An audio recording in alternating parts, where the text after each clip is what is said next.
What is up, maniacs? Welcome back to Sound and Pound. It is Tuesday, September 10th, 2024. We are here, as always, to talk about the wacky, weird, and wild everything in the world of mixed martial arts. Drake Riggs and Alex B. Unit here to bring you the show as we get ready for Noche UFC in the Sphere. UFC 306, Riyadh season Noche UFC. It's got a lot of names, Alex, but we're excited for once in a lifetime. Here we go. The fight week. We're all excited to see how it looks more than the fights themselves, really. I mean, I'm excited for some of these fights, but what the heck is this thing gonna be? And then we had UFC Vegas 97 this past weekend as well. That happened. We'll talk about that. Alex, how are we doing? Are we hyped up for this week as you get ready to go on vacation the week after? What a send-off you're getting here, pal. Yeah, I'm not looking forward to dealing with the Sphere traffic on Thursday, Friday, Saturday. So, yeah, that's like been on my mind the entire dealing with the worried about Sphere stress traffic. rather than enjoying what's coming up. Exactly, you know how it goes.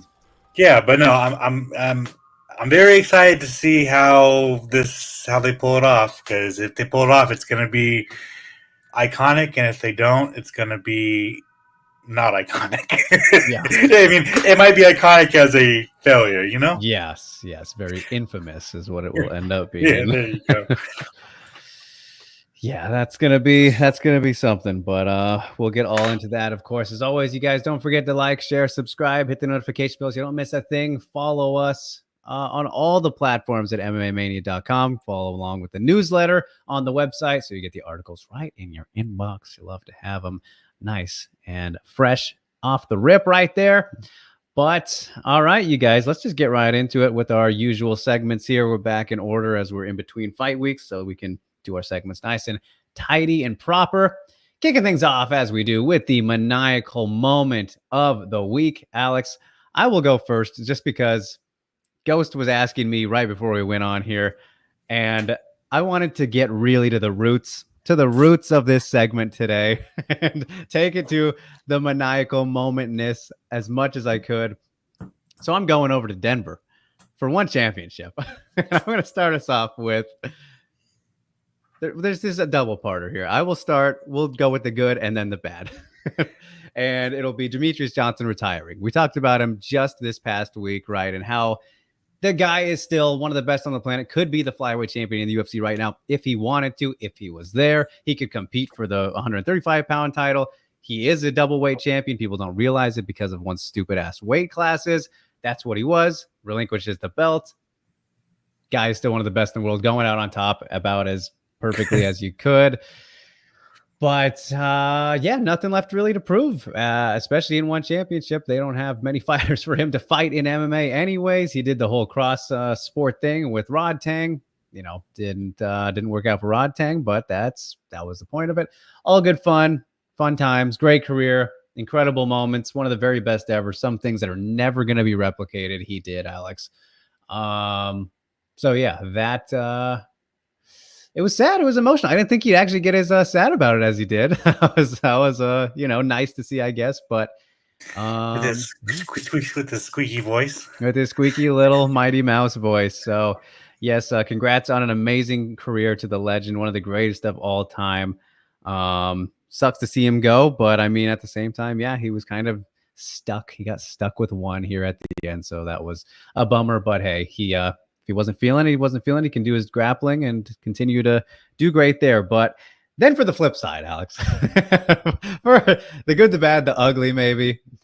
Also, what happened was Chatri getting promoted to black belt midway through the show. A surprise black belt coronation for the fucking founder of the promotion. Imagine if Dana did that. Oh boy. Oh boy. As big of an ego as he does have, still not as big as this guy's. I could not believe it. Yeah, imagine Dana like a surprise Hall of Fame and inductee. Oh my god. Like, yeah, a surprise. You want me to fucking believe he didn't know that was gonna happen? Runs the whole show. Yeah, okay. God, just to take time and the spotlight away the way that did was just crazy to me, man. Like that's the definition of this segment right there, is the fact that that is so MMA, that is so chattery, so one championship. Oh man. Of course, right? You know what sucks, because I watched the entire one. I covered it for the website, and it sucks because you know one championship has a fantastic broadcast. It has fantastic fights. It has great knockouts. It has great fighters. If they, if everything behind the scenes was as good as like what's in front of the screen, it could legit be a competition to the UFC because of how good the fucking promotion is, like how good the fights are, get out everything right. It's when you understand what's going on behind the scenes about the fighters not being signing contracts and not being able to fight, and Chatri being a fucking idiot, and Well, let me stop you real everything. quick. He thanked Mikey Musumeci for his black belt journey, who he just fucking screwed over days Exactly. before. Yeah, dude, exactly. I mean, yeah, not paying these guys enough and then giving $50,000 to every single finish on the card. Like it's like it's one of those cases where it's like, fuck, dude. Like the thing, one championship could be so like a fucking like star in the sky, and it's just not. It's just, it fucking sucks.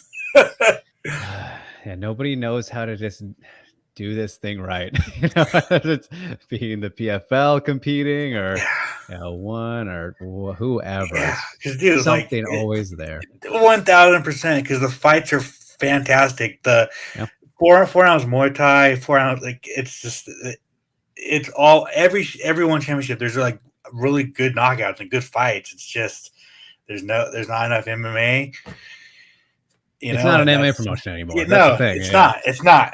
It's not. So yeah. But other than that, I hope DJ enjoys retirement. He's one of a kind. Will never be replicated. And yeah.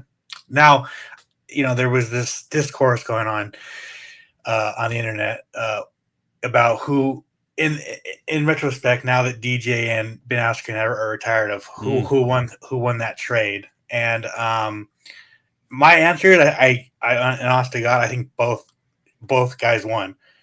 Both promotions won.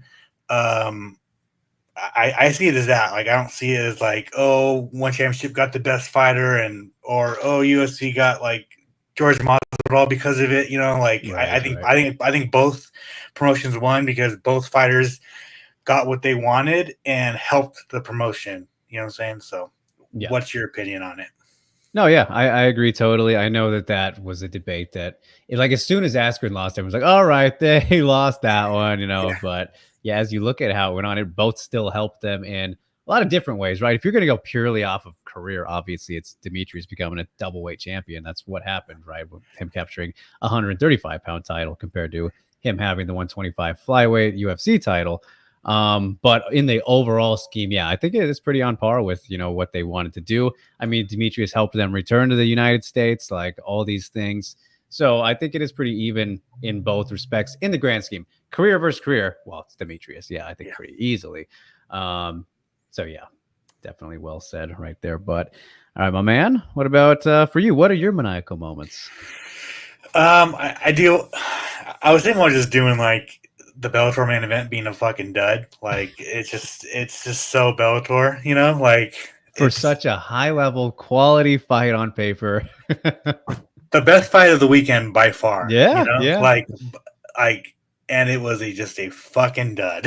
It's just like, dude, you know what? Fuck it. I think that's what it is. Like, I'm just going negative. I don't give a fuck. Like, fuck Tom Brady, fuck Gilbert Burns. I don't give a shit. Like, they can be underrated. I don't give a shit. Yeah, just Bellator main event being a dud. Like, really, that is, dude.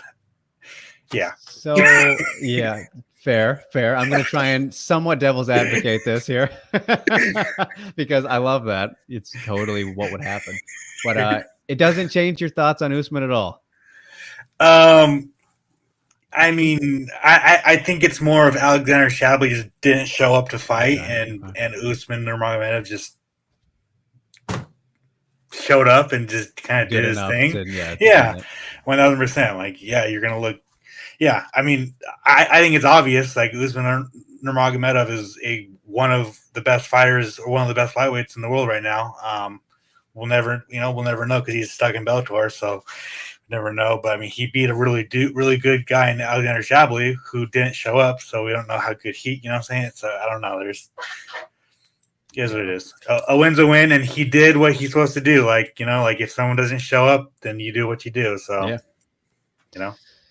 So if PFL keeps the tournament format next year, do you want to see him in it? Yeah, 1000%. If he has to stay, if he can't get out somehow, then 1000%. I think all the have all the champions best guys in there. Yeah, 1000%. If that's yes, if that's your model, that's your bread yeah, and butter. yeah. If you want the fucking best in there, 1000%. And if the fucking champions don't want to do it and they want to sit out for whatever, then give up your belt and whatever. Like, yeah, 1000%.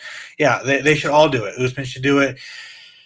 Johnny Edmonds should do it. Whoever the other champions are doing, like other Bellator champions, they should all do it. Just Yep.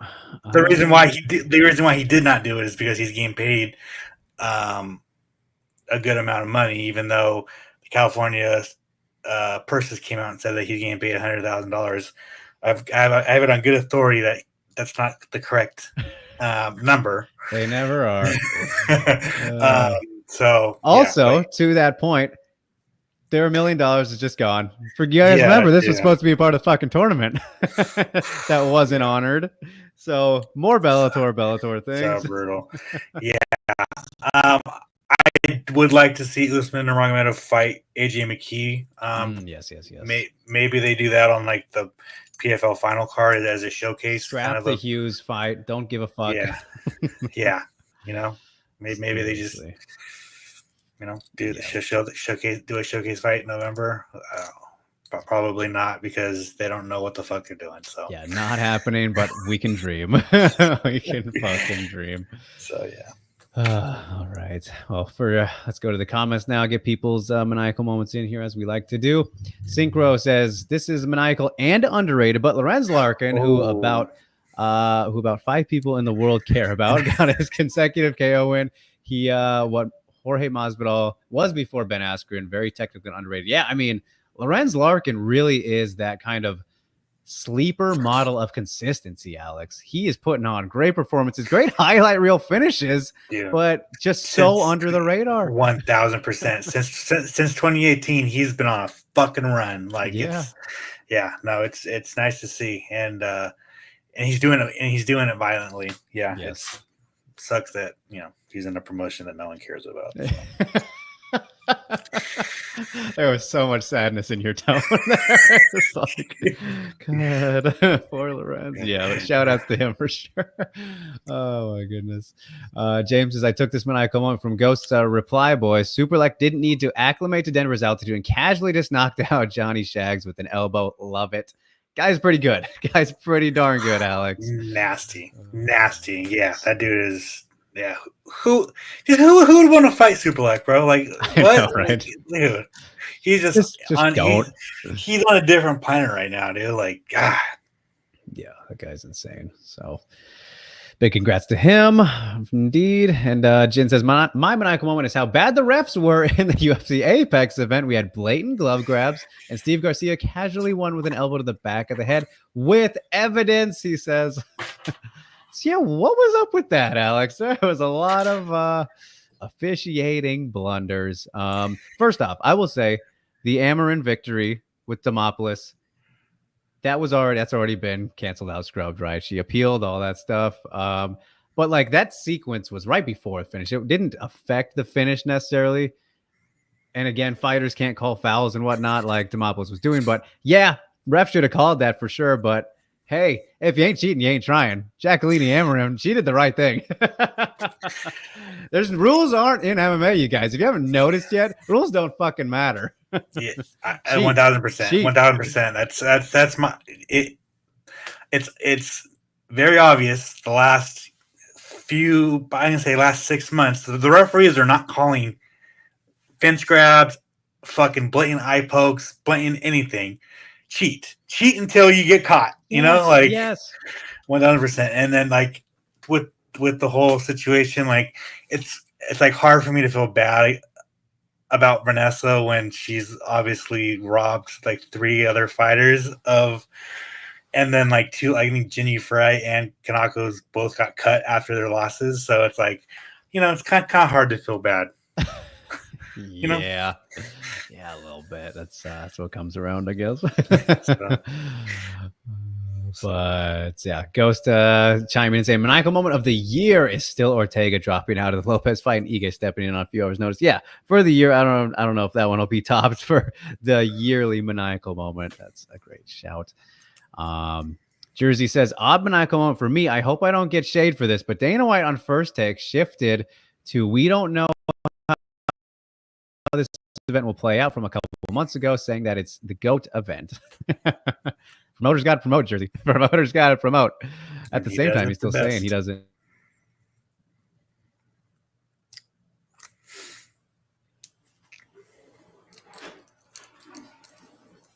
Drop it real quick right there, but we're back. Sign Collectible says, why is this Bellator card so bad? Will there be Bellator in 2025? I highly doubt that there will be Bellator next year, but who knows? Yeah, things have not been trending in that direction, I would say, but we'll see. We will see. All right, we'll save some of these for afterward. All right, let's move on to the underrated moment of the week now. Alex, we already kind of chimed in on a couple there. I think I'm going to go again a little obscure, but I'm going to say Sumiko Inaba calling for elbows in PFL. I love that. That's what we need. Calling out that shit. I'm in. Thank you. Thank you for that, Sumiko. So a good win for her, of course. A win she should have. I don't know why they fucking made that matchup in the first place, but yes, elbows all around. Please, please, please. Let's stop fucking around. Yeah. I mean, Caposa says it the best. Every single time he brings it up is like, if the PFL is trying to compete with the UFC, you're making your product inferior by not having elbows. It's just point blank. There's nothing else to be explained. Your product is inferior and will never be as good as the UFC without elbows. Mic drop. That's it. Yep. We can move on. That's it. What more do you want? Sorry, dude. All right. Yeah, I agree for sure. But I didn't include Natty Silva's victory in this category, Alex, because they won fight of the night. Wasn't like super duper competitive, right? She got all 30-27s across the board. Natty Ice. I thought it was 29-28, but people said I was fucking retarded. So would you give her the third round? Give Andrade the third round? I gave Andrade the first round. Okay, all right, interesting. But Natty Silva gets it done though, so I got to shout her out because the train keeps on rolling. I mean, you thought she was gonna lose, so what'd you think of her performance? I got to ask you. Yeah, it's like so like it. I don't know. Like I don't know how I feel about her like becoming the elite of the division, right? Like she beat Andrade, which is like you beat Andrade, you're at this next level, and she did it. She beat her 30-27 on all the judges' scorecards, so like she did it convincingly.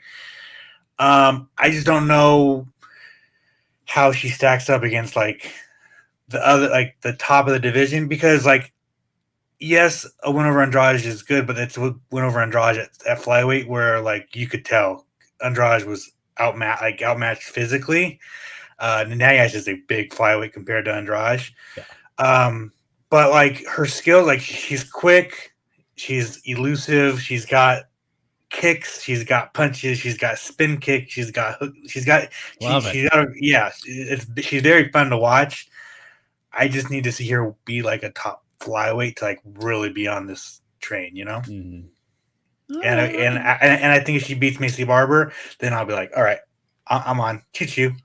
There's no way they don't make that, right? That's just a no-brainer. it's What else right would they there. do? Like What else would they do? it's there. It's there. Like I feel like it's right there. It would just be to not kill off somebody if they didn't do it, right? I mean, right. And 1000%. I feel like they gave Macy Barber her chance to fight Rose. mm-hmm. That did not happen. So now you get you could this maybe Brazilian killer. do Valentina if she loses You could do that. for either. I mean, I feel like they'd be more likely to do Macy versus Valentina than Natty. I don't know. I think if Valentina loses, she goes up to bantamweight. To be honest, That would be the smartest choice for her for sure. And yeah. I mean, I'd love to see that. I mean, there's a lot of still fresh matchups for her when you think about it, how things have changed over the delay in the fucking title scene. So, yeah, it's going to be very interesting. Yeah, I feel like the easiest matchup is Macy Barber. Maybe she gets the Rose Aaron loser. Mm-hmm. And then everybody else is behind her. So, yeah, I'm intrigued though. I'm very perplexed. They could also fuck over Manon and say, well, the winner of Aaron versus Rose gets it. So you fight. No, she beat them both. There's no way. Don't even say that. Don't even say that. That is awful. I'm just thinking the UFC way. You know? Yeah, just thinking outside the box a little bit, or inside their box, I suppose. But yes, Marcel says I'm in the almost sphere. Darn right. The almost sphere. And 4 Ounce to Freedom here says one needs to just accept they're a Muay Thai promotion and cut the BS, just build on what they have going well, then fix the behind the scenes stuff. 100%. Not going to happen, but you're spot on, my man. You are so spot on there. You know why? Because Amazon Prime didn't buy or didn't buy a rent Muay Thai promotion. Didn't buy a Muay Thai promotion. They bought an MMA promotion. Yeah, wink, wink, wink, wink. Exactly. But all right, let's see here. Just catching up on some comments real quick. Oh yeah, everybody was kind of chiming in there. Here, let's catch up with those ones that people were in those specific things.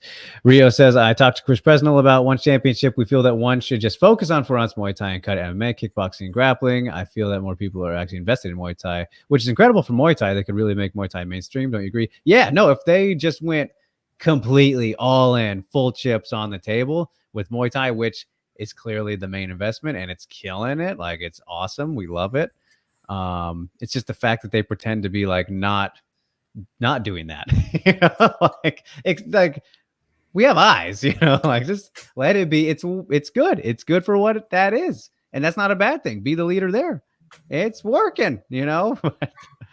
I don't know. They just again, as Alex said, Amazon didn't want just a Muay Thai promotion, and that's what they got. Yeah. Von Whedon says Shabby was supposed to fight for the $1 million too before Bellator scrapped it. Yep, that is indeed correct. Unfortunately, Francis Freedom says if Usman goes to PFL season, do they also screw him out of the $1 million there too? They'd find a way. Probably. Synchro, does it annoy you guys that the PFL season sometimes disadvantages the winner of some fights? Yeah, no, I mean, we saw that plenty this past season with the flyweights in particular there. It's a broken system. Doesn't work. You can't do a season format in MMA. There's not enough. Fight camps don't work that way. That's pretty much it. So yeah. Yeah, Cole says everyone knows you get at least 5 free fouls before the ref does anything. Yep, I mean, at least we thought they did. Might be 7 free fouls, to be honest with you. Might be 7. Definitely if you're Chris Tognoni, as Marcel's favorite ref. Yeah. Jose says, odd maniacal moment of the week, UFC promoting 306 as a love letter to Mexico. I mean, we knew that. That's the whole thing, right? Like, that's the whole gimmick at this point. It was last year. Maybe just the fact that there's the Riyadh involvement and all that is weird for sure. That's the odd part. But no, Dana did this last year. Like, I don't think it's weird at all. It's a cool idea. And it was great. Last year was awesome, Alex. We were there in Noche UFC last year in T-Mobile. It's fucking awesome. And I think it's going to be great again. It's just, non-Mexican main event. And like these little factors are weird. Sponsored by Saudi Arabia. Yep. Makes sense. Okay. Yeah. Rain's upset because he lost that Demopoulos bet to go to the split decision, but it's all good. She was going to lose at some point. Thinking with the betting mind. Oh yeah, betting Vanessa in any sports book is the problem. Won $60 when she beat Emily Dakota, so not really a problem. Fucking Dakota got cut too.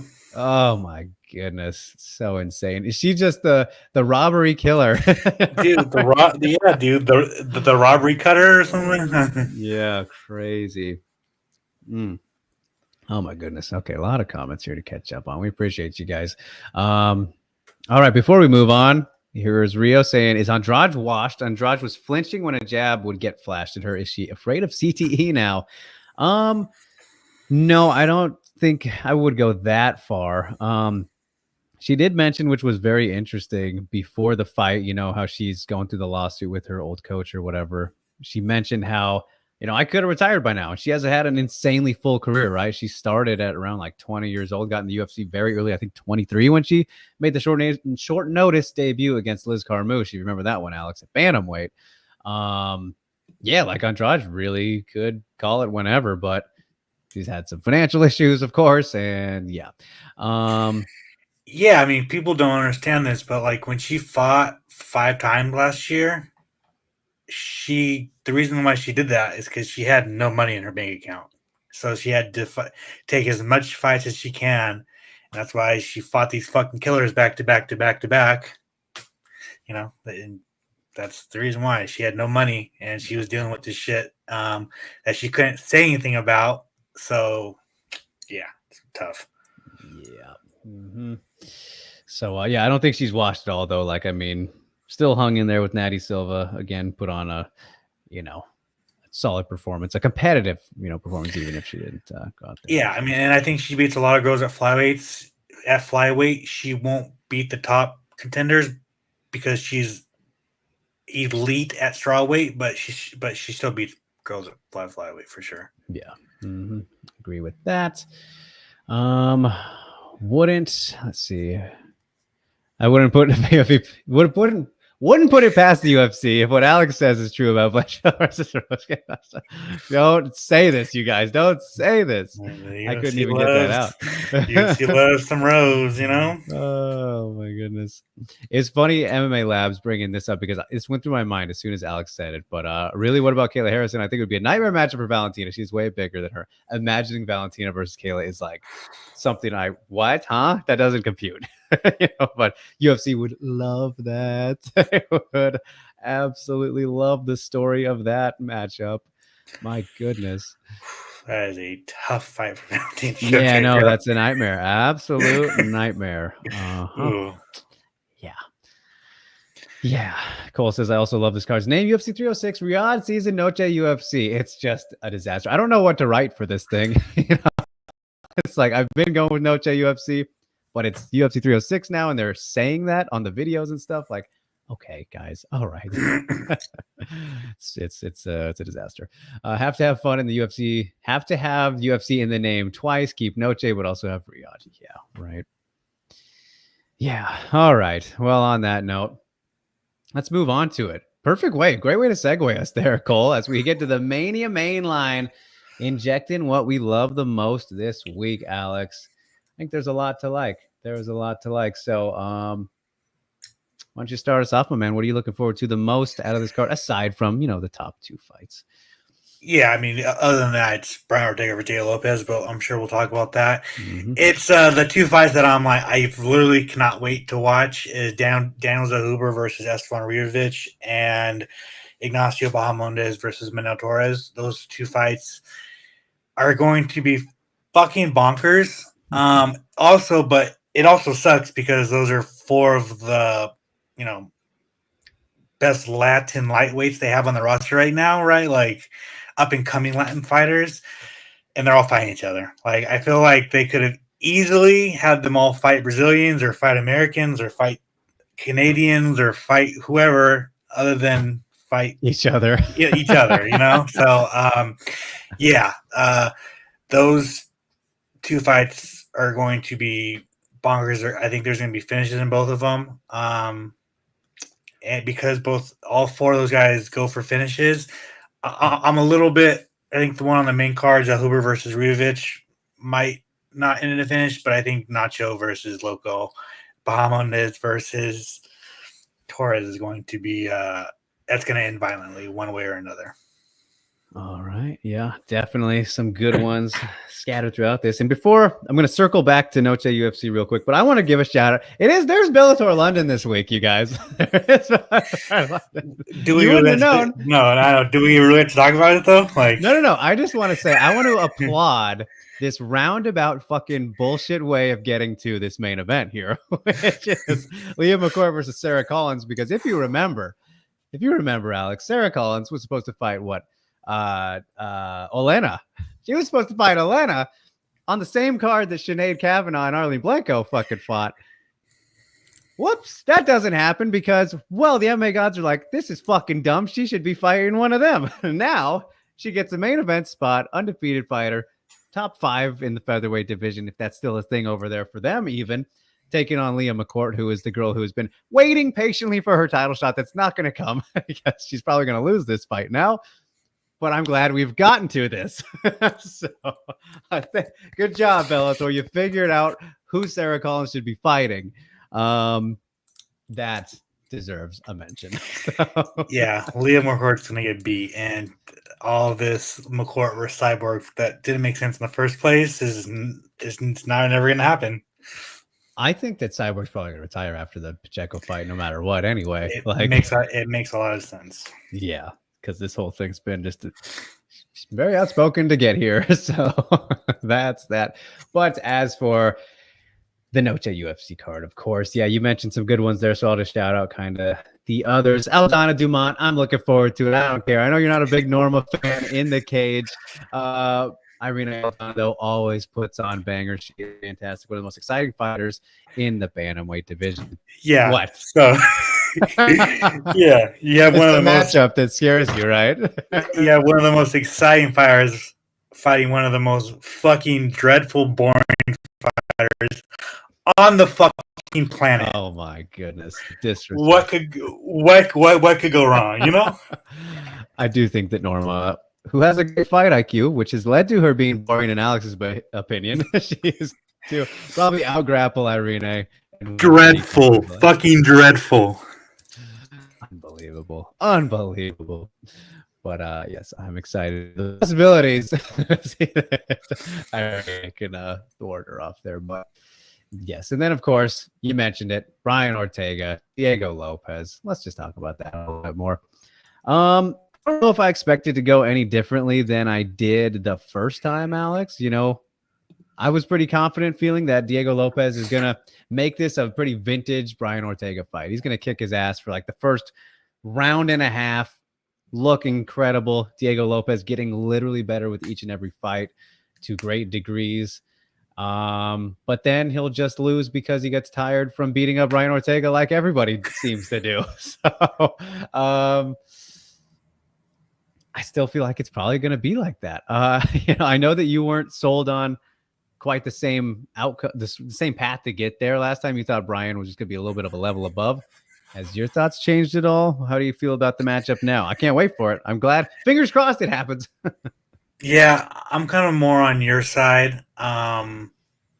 Also, there's like a point of me too, is like where Diego beats Brian for 2 rounds and then he clearly loses the 3rd round, right? But so then Diego wins. I don't know. I still think Brian Ortega is that guy in the featherweight division, and I think he beats Diego Lopez. All right. Finishes him?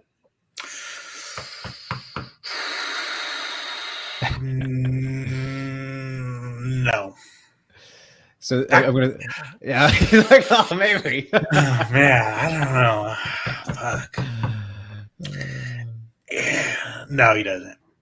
But maybe, I don't fucking know. Man. Oh, I think that might deserve a clip right there, guys. I don't fucking know, you know? But that's the great thing about it. We love fights like that where you don't know. You just don't know. Yeah.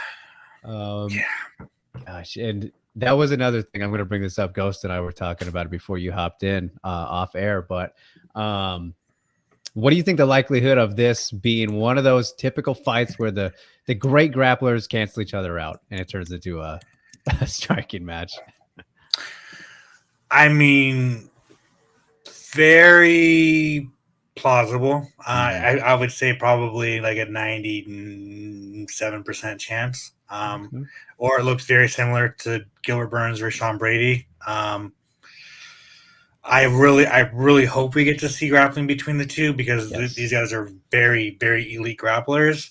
But I have a feeling it might be just strikers, you know. And if that happens, I mean, Diego is a much better striker than Brian, and that could be where like he fucks Brian up pretty bad. I don't know. I'm very curious to see like what happens in this because Diego Lopez is getting better. He is 1000% getting better, and fighters should want to fight him right now before he like really eclipses all of them and like really gets into his prime. So yeah. Yeah, definitely. Couldn't agree more with you there. Gonna be exciting. Gonna be some exciting stuff. And yeah, Ghost also highlighting Van versus Cherez is the one I'm looking forward to. Quick turnaround for Van, but his style matches up well with Cherez. There you go. Yeah, Jose agrees. MA Lab says the week is epic. Super excited for it. It is gonna be fun. Syncro says PFL putting on Bellator London. It's just so PFL. What's that meme where the guy using the rake as a skateboard and hitting the guy in the face? That's PFL. Yeah. I know what you're talking about. Yep, that's good. Yeah. Rio says I should make an article on Dumont versus Altai. The most exciting fight of the night. Yeah. I can't lie. I'm not going to say it's going to be that great, but no, you're giving me ideas. It's gonna be fucking bad. You guys remember what happened last time, Alex? That a fight was going to be fucking bad. Even though I'm not saying it about this because I was the counter, so that worked out last time for me. But I'm not gonna. I stick true to what I feel, and so I'm not gonna throw it out there. Yeah, because you know that Norma Dumont's gonna make this a fucking awful fight. Hey now. MA Lab says I think Diego will win. He is too versatile. All right. I mean, here, I'm gonna throw that question at you now too, Alex. Like, who do you think has more ways to win, right? Is it because you said you think Diego is the better striker, which I think is fair to say, which kind of gives him an edge in that overall danger, factor, I guess you could say, I think. But then it's just like Ortega's got that toughness and his ability to find when he locks something on, it's usually over. Yeah. Unless you're Volkanovski. Yeah. Yeah, plus he's got the experience of fighting the best guys in the world, right? Like he's no doubt about that. I mean, that's a good point. I mean, if Diego has better striking and then he has a dangerous ground game, that should probably be a hole in one, right? So I don't know. I think I'm just I think I'm gonna be kind of like done trying to predict this fight and just kind of like go into it, right? Because I literally don't know what's going to happen. Oh, I love it, though. I'm so excited for it. I wish it had 5 rounds, honestly. Probably won't need them, potentially. We'll see. But, yeah, it would be nice to think about. Ghost says, my thing about Lopez versus Ortega, one has terrible wrestling and the other doesn't look for takedowns proactively. That is a good point. That is a good point as well. So it's just got all the makings for, that kind of madness there. But, all right, Alex, let's talk about it. The trilogy. The flyweight title fight co-main event. The fight's just getting better with each one. We were there last year. Like I said, Noche UFC, the sequel, the rematch, the majority draw, the fuck up, essentially. How is it going to look this time? What is the final feel? Will Alexa Grasso continue to she's adapted to fighting Valentina better with each fight. That's undeniable. Last fight was still close enough to obviously end up as a draw, even though the scoring was fucked up, like I said. But they're so closely matched, man. What do you think? What do you think after a year later? I just don't care. Oh, really? I don't. Yeah, wow. I don't care all this fight anymore. I built anymore. that up so nicely. I know. You did 1000%. And like, I cared about this fight like 4 months ago, kind of, but like the more I think about it, like I just don't really care. They dragged that feud along. Yeah, 1000%. And I think I'm just gonna go with age in this fight. Like I think Alexa Grasso's got the age. Valentina is 36, 37. Yeah, I think she's 36 now. Yeah. 36, fighting for 20 years, literally 20 years. Training for longer, in martial Yeah, arts for longer. 1000%. Yeah, literally a lifelong martial Yes. artist. At some point, it's going to catch up to her. Would I be surprised if she beats Alexa Grasso? 1000%. Like, no, I would be like, oh yeah, well, she finally like put down her ego and was like, oh yeah, I got beat 2 times. Like that's my biggest thing. Also, is like I don't like she. I don't know if she's not humble enough to understand like that the first fight wasn't a fluke, right? Like, Yeah. Hopefully she's come to understand that. I guess we'll find out on Wednesday when she talks about the matchup. Yeah, I just think Alex Cross is going to outpoint her to win the trilogy. Yeah, I thinking back about the fights and really kind of looking, just as they've progressed, how they played out from the first to the second, and then here we are now. I think this is going to be a pretty comfortable Alexa victory. Whether it is a decision or she finishes her again like she did in the first fight, you look at what happened from the first fight to the second fight, Alex. Like she did get a lot more comfortable. I think her belief in herself grew a lot. We saw her rock Valentina. She put her in more dangerous positions, right? She had bigger moments. All of her moments in each fight have been bigger. Alexa has shown more of that ability to, finish, obviously, but hurt Valentina rather than vice versa. Whether it's on the ground in those closing sequence in a round with ground and pound or on the feet, she's hit her with bigger shots. Like she's finding her timing with this opponent who she's trained so long for, so much time that I think, that's going to catch up with Valentina, who has not adapted as well. Like, objectively, we saw that from fight to fight. Of course, things could be different in the third, but she's just so how she is. That's kind of the best way to put it. You know what Valentina you're going to get every single time out, at least in terms of her striking acumen, right? She surprised us with her grappling approach against Andrade, for example, and fights like that. But here in this one, with the same opponent, I think Alexa's just only going to be better prepared for her, kind of knows what to expect, whereas Valentina hasn't been able to adjust to that as well. So, I think Alexa's probably going to shine pretty solidly, pretty comfortably in this one, whether it's picking her apart, just landing the bigger shots throughout a boxing match for the first couple rounds, and then maybe goes to the ground and she gets the advantages there, which she had started to do in the rematch. But I think a comfortable decision or maybe a late finish, maybe another choke, who knows? But I think if she does finish Valentina, that's probably what it would be. Like as another choke submission. I can't see Valentina really tap into a joint lock or anything, but it's I'm ready to put it behind us for sure. But I think it'll be interesting while it lasts.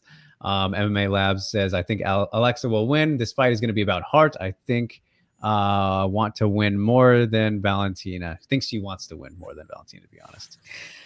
Yeah. I mean, on Noche UFC, everything is set up for her to, live up to the pressure and motivation of this whole event and spectacle, everything about it. 100%. I am confident on the main event, and I've been saying it for months. I know. So let's get to it. Yeah, O'Malley versus Merab. Merab's gonna get starched in the first round, 2 minutes, right? Showing how he's knocking Merab out first round. Yep. No, so it's funny. I was actually talking to a guy last week when I was in Dallas who's a big UFC fan, and he's going to go to Noche UFC just as a fan and everything. And we kind of came to the conclusion that like this fight's going one of two ways, Alex. Like it's not going to be a war. It's not going to be an amazing instant classic, unfortunately, right? We always want those, but it's either going to be what we think it's going to be, which is Merab getting iced in about 2 minutes because he gets chin checked every fight. Got wobbled by Henry, somehow miraculously survived Marlon Moraes, not as, the same type of striker as O'Malley. It's either going to be that or Marab's going to do his fucking thing and beat the shit out of him for 5 rounds. One-sided wrestle fest. Rafael dos Anjos, Anthony Pettis, right? Something like that. I think that's a perfect example of what it could look like for him. Best case scenario. It's one of those two things. And the first thing is quicker to happen than the second one. So that's what I think. Also, if he does not knock him out in the first round, he'll knock him out somewhere. And somewhere, second or third, like he's gonna find Marab's chin at some point, and he's putting Marab out. It's gonna be a fucking highlight. It's gonna be all over the sphere. It's gonna go fucking viral. Like it's the UFC knows what they're doing with the sphere. They know what they got with Sean O'Malley. Like it's all in Sean's hands, right? Like if he goes out there and ices Marab, like it's going to be worldwide news. Mm-hmm. Yeah, no, I mean that is a great point. Yeah, for that to have happened in there, like worldwide news. Like everyone is curious about this event because of the sphere, right? Well, what's going to be the end result of the sphere? A knockout in the main event. And who's the dude who did it? Some dude who has face tattoos, who has colorful hair, who talks, like it's a fucking perfect setup. The timing really is good, Alex, because watching like NFL week 1 kickoff, we were seeing commercials. I don't know if you saw those too, but there were commercials on every game that I saw getting ready for UFC 306. Like it's a perfect storm for him to just take off to that next level, I mean, 1000%. Like this is his chance to eclipse into superstardom to the casual audience, to the casual sports fan, right? Like little kids know who he is, little streamers know who he is. My brother who watches the Nug Boys will know who he is, but like the casual fucking sports fan are gonna know Sean O'Malley this weekend after he knocks out Marab. Yeah. Yep. It's not, I don't know which thing I prefer to happen, but that's the one I do predict to happen for sure. The funnier outcome would be Marab doing his thing for sure. No, not. No. It would be funny to see all the crop of champions. That's the thing that I'm looking forward to. Possibly happening. MMA Labs. What were you gonna say? No, I was gonna say like, it's gonna be fun. 5 rounds of him Russell fucking Sean O'Malley in the sphere. Woo. Could you imagine? Could you imagine? God, that would be fucking hilarious. To be honest, actually, I do see your point. That would be fucking hilarious. Thank you. That's what I'm saying. It would, yeah. But MMA Labs thinks he'll get the submission. So there we go. That would be insane. Go says O'Malley throws a front kick. Rob follows and walks in an open side rear straight counter. Sounds about right. Sounds about right. Yeah. MMA Fu says they should bring back Goyito, Roger Huerta, and Efrain Escudero. I don't know if I would go that far. Cain Velasquez, baby. Yeah, bring him on back. Yeah. Diego Sanchez, baby. Yep. Or does Marab hit O'Malley's thigh along the fence? Yeah, possible. Or eat a fucking knee coming in. Yep. But that is UFC 306, Noche UFC. Riyadh's in Noche UFC, the Sphere, Las Vegas. Yeah, whatever you want to call it. We look forward to it. Gonna be a fun time. But we got stuff happening tonight, you guys. We have a little thing we got to show up for, a little contractual obligations in the UFC Apex facility. Alex, what do we got on the rundown tonight? What are we looking forward to for Contender Series? Yeah, so it's the Cody Steele show. He is one of the best grapplers in the world, and he's fighting the guy who beat Alex Pereira in Alex Pereira's first MMA fight. And he's going to beat this guy. And it's going to be fun. But the main event, Navo Sterling versus Phil Latu. That is, Navo Sterling is out of kickboxing, and he's just a fun striker to watch. Light heavyweight.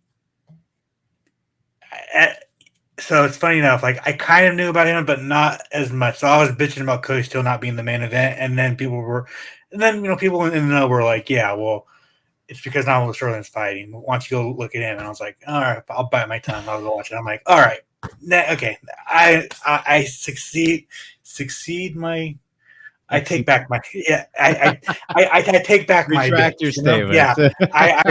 I retract my bitchy statement, and there's a reason Navo Sterling's in the main event because he's very fun to watch. Phil Latu throws bombs to. Someone's going to sleep probably in the first round, and that's why it's the main event. So don't blink at that main event. I've been practicing this guy's name all for the last 3 days just to kind of do it, but I'm not. Let's Yeah, hear it. Usiri Blagarui. you whatever. He was on last season. He lost. He's a great kickboxer. Beat Alex Pereira. Alex Pereira beat him. Now he's teammates with Alex Pereira. He's gonna knock out this Japanese fighter. That's all you really need to know. And then the first two fights of the card, you got two undefeated bantamweights going at it. Otar, this Georgian guy, versus Johannes Musmasa. I think this should be a very fun fight because both guys are finishers. This is the one fight I really don't know a whole lot, so I'm not really going to bullshit anybody. I've seen some breakdowns of people who think that the Georgia guy is going to knock this guy out. I don't know. I'm not going to lie to you guys. And then the fight that kicks off the main card, Corrine, the chick who got pregnant last year and had to pull out, versus Nicole Callery. I think both girls are very low level, so that's just there. It's just there. It's just there to fill the women's MMA on the Contender Series. So if I were to say, watch Cody Steele and watch the main event, because those are the two. Cody Steele is the fighter to watch, and the Navajo Sterling's the other fighter to watch because of his style and his kickboxing affiliates. So, yeah. All right, there you have it, you guys. Contender Series tonight. Look out. 3 or 4 contracts. 3 or 4 contracts. 3 or 4 contracts coming. That's the prediction. All right, that's a fun prediction for sure. But all right, now let's take a trip on over to Spotlightville, where, Alex, I'm not going to lie to you, I don't have anybody this week. That's just, I've really dropped the ball with this segment. He's out of here. He's leaving. Dropping the ball. There's nobody that I could find worthy of Spotlightville. I fucked up last week, Alex, because Deep Jewel's 46. Was it 48? 46 happened, and I just completely missed that it was happening at the time of doing the show. But shout out to Machi Fukuda getting the job done in the main event. I am Murakami. There were some good wins, good performances over at Deep Jewels, but that was last week, so they don't qualify for Spotlightville, and I'm ready to get to the movie club anyway. So Alex, anybody outside of Contender Series in Spotlightville for you? Yeah, LFA 192 has some people to watch. Aspen Ladd's little brother is making his professional debut. Okay. Then I got Kendra McIntyre is making her return. She had the viral head kick knockout. She makes her return. And Isaac Thompson from Team Alpha Male. I'm just saying, last time I saw Uriah Faber at the Apex, I asked him, who's somebody we should kind of watch out, and he gave me Isaac Thompson. So now I'm giving it to you guys. And the main event, Mark Klamaco versus Victor Diaz. Victor Diaz was on Contender Series last year. Mark was on Road to UFC. Both lost, so this could be a very pivotal fight for their careers. So there you go. All right, there we go. And okay, all right, I'm gonna get this out of the fucking way right away because it just came in. But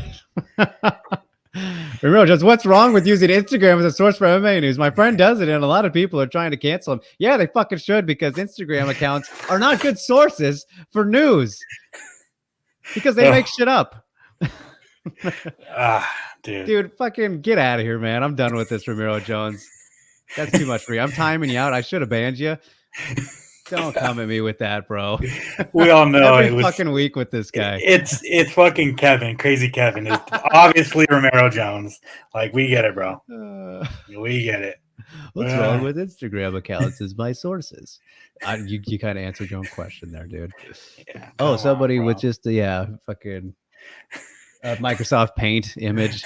Get out of here, dude. Get out of Oh, here. no, bro. Oh my god. All right. Well, there we go. Thank you for at least adding somebody to the spotlight, Bill, for me. Yeah, yeah, But that's okay because I am super excited for the Drelex Movie Club today, you guys. No spoilers as we got back in the theater this past week to go and see Beetlejuice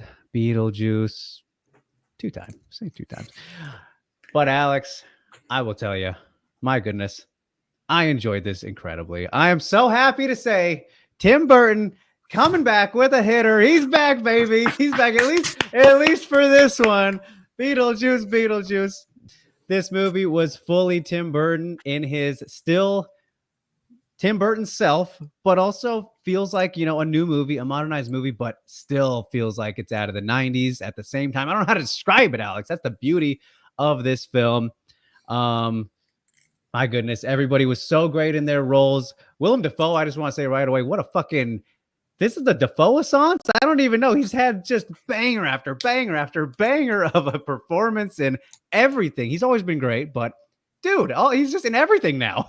Like, what is going on? Willem Dafoe's like, yeah, I'm going to capture this role, this one, yada, yada. He's collecting them like Pokemon.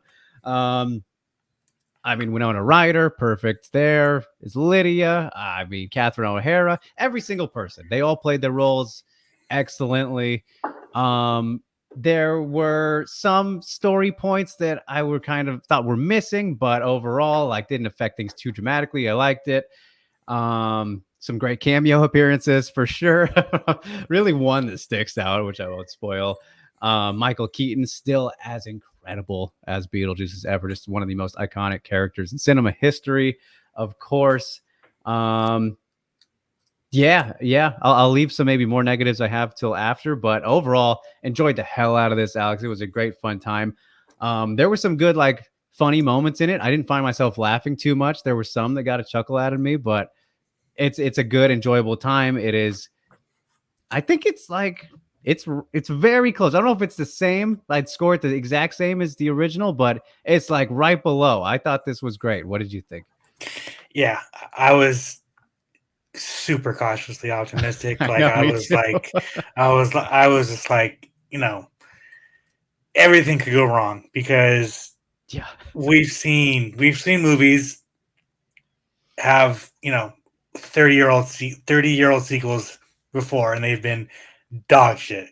Enter Dumb and Dumber, it's yeah.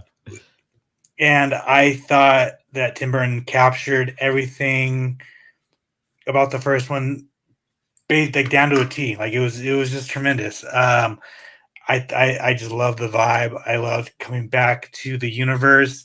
It's a very dark. It's a dark comedy, right? Yes. It's super dark, and It's about death and stuff, there's a lot of kids in my theater last night, and I was just like, Uh-oh. I understand why you would think it's a kids movie. It's really not, though. Yeah. It's not. It's not whatsoever. Not at all. Decent amount of blood, guts, all the yeah. Tim Burton stuff, Yeah, 1000%. Yeah, I thought there was definitely mess. It was messy in a sense of story plots and storylines. It was kind of messy, but I can forgive a lot of it because I thought the movie was just it was just fucking fantastic. It was an amazing time. I really appreciated my time in the theater and watching this. And I think it's just a fun movie to watch. I think if you just go to a movie and just want to watch a movie, it's fun, right? I'm not sure if you haven't seen the first Beetlejuice and you go watch this, if you'd enjoy it as much as someone who's watched the first movie before, right? But I think if you watch the first movie and you go watch this movie, you're gonna have a good time. Yeah, my only thing is I don't like Winona Ryder. I've never really liked her. I don't like her as an actress. She's her same character in every single movie. The only thing I like her in is the original Beetlejuice and Edward Scissorhands. Everything else, I'm just like, yeah, don't, it's just her acting style. I don't really, that's the only thing about it. I just don't like her acting style. But yeah, no, it's a fantastic movie. I'm so happy that it wasn't a fucking just complete train crash of a movie, dude. Like Right. I was like, I was just like, oh, thank God. Thank God Tim Burton didn't make. Thank God Tim Burton didn't make a dog shit movie again. Like, there's it was something, a rough stretch there. Like, finally he has like, I don't. Maybe he needed to go back to one of his properties to like get the magic again. Right, like, right. Who knows? But yeah, this is a solid like 9 out of 10 for me. Ooh, all right. Yeah, I was feeling maybe at 8, but I yeah, really enjoyed it as well.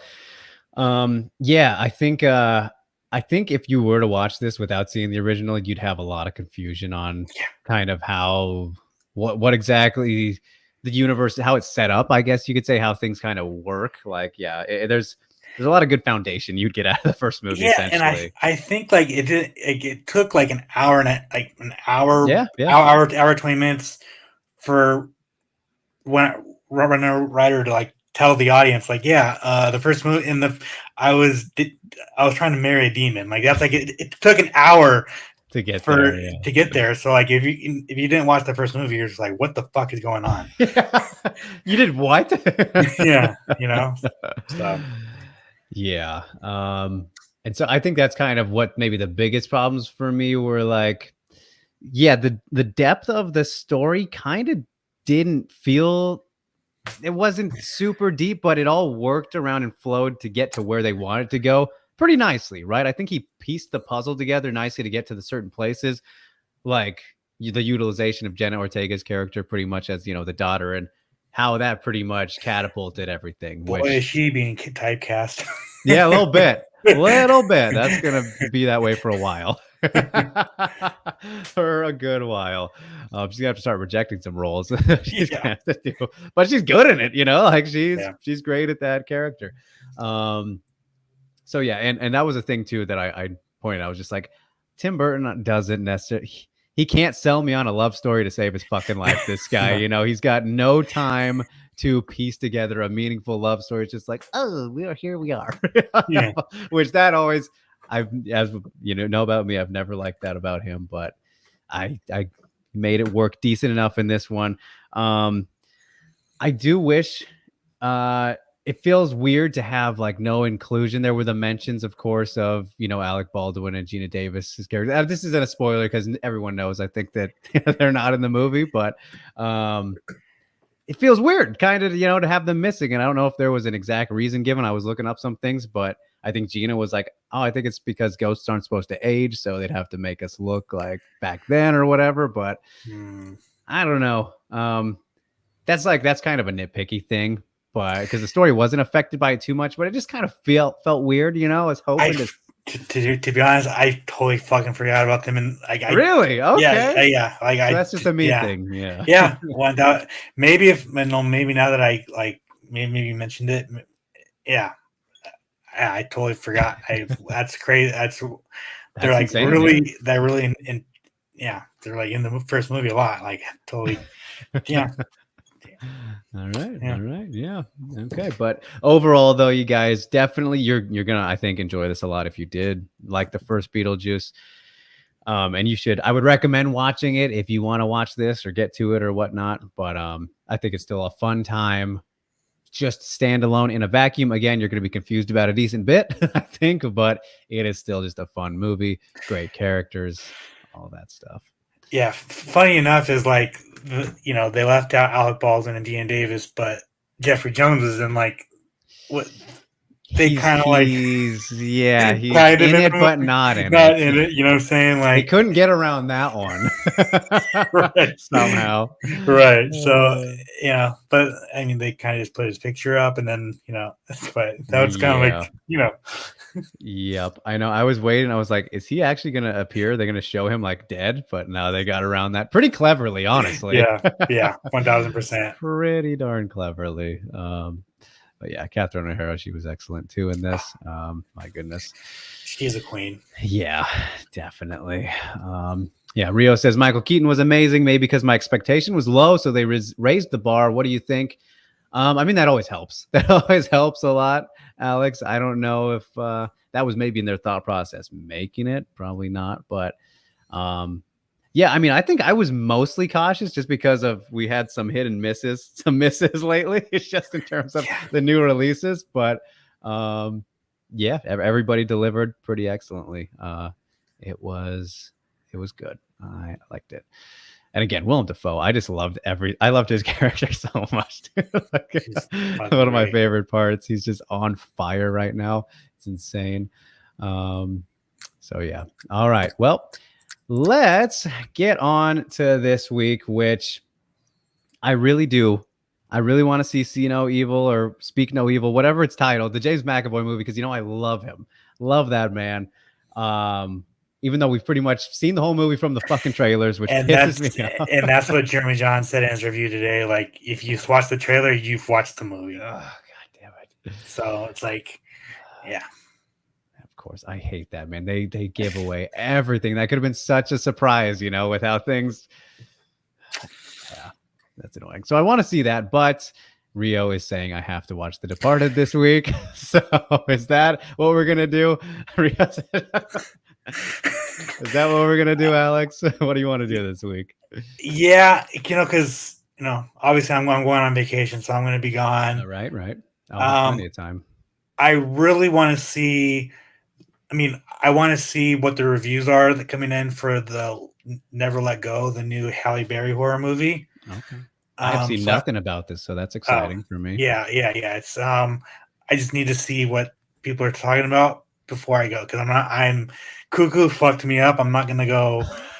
I'm done watching shitty. I was gonna say you're gambling on a Halle Berry movie in general. Exactly, 1000%. Yeah. So those reviews will come out while I'm in Mexico, so I won't know. So yeah, you're watching The Departed for sure. All right, I guess let's leave it with that, you guys. We won't give Alex a movie this week because it'll be a little wonky for him. Don't want to interrupt the vacation and all that stuff, but yeah, maybe we can do a solo movie review. I'll figure it out for next week, but fucking Departed, baby. Is Halle Berry good for horror movies? Well, did she had one good one? Was it The Call or whatever that one was? You remember that movie? Yeah, she's very hit or miss, Yep. Mm-hmm. I mean, very miss. Yeah, very miss. Very miss, very little hit. Low hit ratio. Yeah, fucking for real. Her KD ain't great. Not good at all. Oh my goodness. But hey, the fact that you don't tell me anything about it, the fact that you think that even is a good sign. So yeah, I know. Oh man. All right, you guys. Well, on that also, note, the fucking Rotten Tomato scores are coming in for Joker too, and I've seen you worrying about that. And it's like, it's at 56 right now, but the original one's at 59% still to this day. So it's like, yeah. So a lot of people are just like, I'm optimistic for that. I really am. They're just like, wait for the audience score, which that's true. I think a lot of people have seemed what made that movie divisive was like the just utilization of the Joker. I think. I mean, because I thought the first movie was pretty great. It's obviously very different from that universe, right? But I'm looking forward to the second one still. What was I gonna say about movie? I just had it and I just lost it. Something about that'll come back to me. I don't remember what I was gonna say. Okay, well, on that note, you guys will get wrapping up the questions here before we get on the way. But Raynil Yurge from earlier asked, do you think that the Sphere event would have been better if it was McGregor versus Chandler? For sure. I mean, it would have done better, in terms of them selling out and, the things that they had to do. Yeah. Any event would be better if McGregor was fighting Michael Chandler.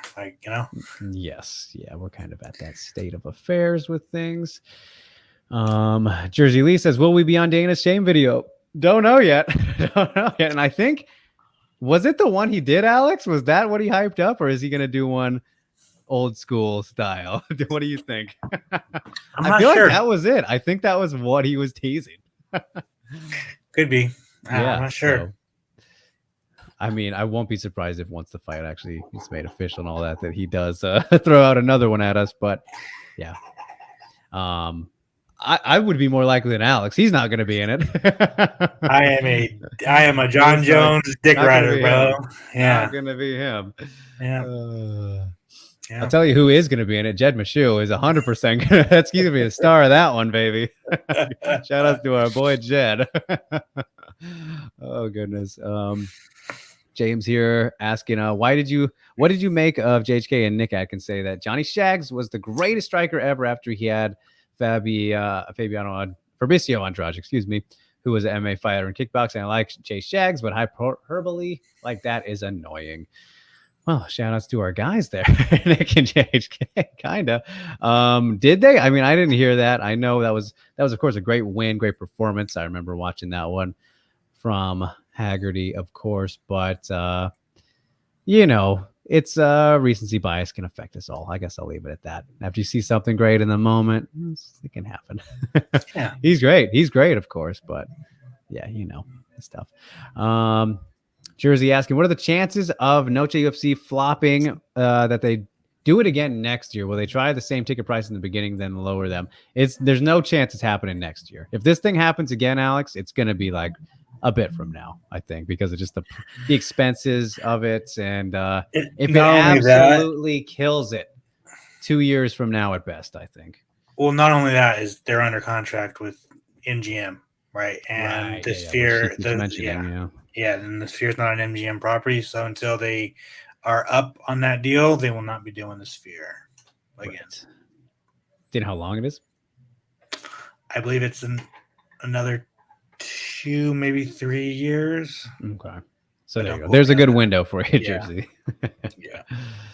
But yeah. All right, there we have it. All right, you guys. Well, I think that will wrap things up for your Noche UFC preview special, Sound and Pound, episode 46. We get ready to roll on into the Sphere. Alex will be going in. Very excited for him. Excited for everybody to get to see that. Whatever happens in there in person. Going in. Don't know if he's coming out. It's gonna be trap. It's a trap, Alex. Shyamalan's gonna be waiting for you. Like, I directed this bad boy, not that other guy. You fucking imagine him with that power. Holy shit. Oh, anyway, you guys, follow us, like, share, subscribe, hit the notification bell so you don't miss a thing when we go live here for Sound and Pound at mmania.com. All the social platforms. Subscribe to the newsletter on the website. Follow us at DrakeRiggs_ and at Alex Behunin on Twitter and Instagram. And yeah, stay tuned for more coming this week. What are the shameless plugs looking like, Alex? Obviously, Media Day tomorrow, and tidbits, and anything else. I think that's it, to be honest with you. This week's gonna be crazy. So who knows what's coming? But for sure, Media Day, for sure, tidbits. Yeah, so just keep an eye out. All right, there you go, you guys. Yeah, look out for it. Then as for my side of things, spoke to Reina Kubota last week. You can check that one out. That is here on the channel, on the website. Always great catching up with Reina, of course. Had a chat with Norma Dumont as well, who's competing this weekend in going to be just a fine fight. You can check that one out before the card here on the website as well. But other than that, just working on kind of some things and nothing ready to share. But yeah, until next week, guys, I will figure out what next week's show looks like if it does happen. But if not, we will see you after that. So 2 weeks. Until then, you guys, take care and enjoy the festivities. Everybody stay safe and stay sane. Peace.